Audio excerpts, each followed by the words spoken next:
жеңип кете алат. Жергиликтүү Ошмо Алжир командасы албетте дамчылары деп айтабыз. Айтор каптал калыстар Исмаил Талипчанов, сол каптал калыс Осы Абдугасишев чыгып барат. Айпаттын ичинде Бактияр Дүйшөбековдон сокку, жалдаган соккусу.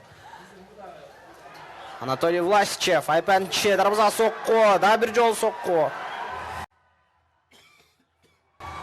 Чеф солго керемет узат берүү, жүктөп берүү болгон. Роман Левченко өзү сокку жолдойт, алыскы бурушту көздөйт. Дарбазага сокку Абдурахманов, жакынкы бурушту Ошмо Абдулбар Васильжанов. Айпаттын ичинде нөттөшкө узатылган пас жана кийинки сокку тилекке каршы. Анатолий Власичев экинчи кабатка жүктөп берет жана чабуулда эки оюнчу Алвасен Алирева жана Роман Левченко бир көтөрүп бере берет. Власичевдин көтөрүп берүүсү дарбаза астына тийип чыккан. Топ.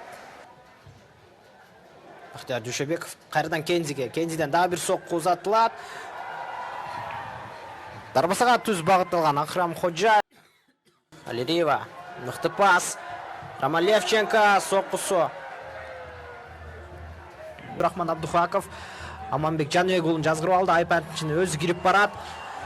Өнөктөшкө узатуу жана жок. Абдухаковдон сокку узатылган, жакынкы бурчка ушунча жана көрүшүр башкалас Нургазы Чуконбаевдин ышкырыгы жаңырды.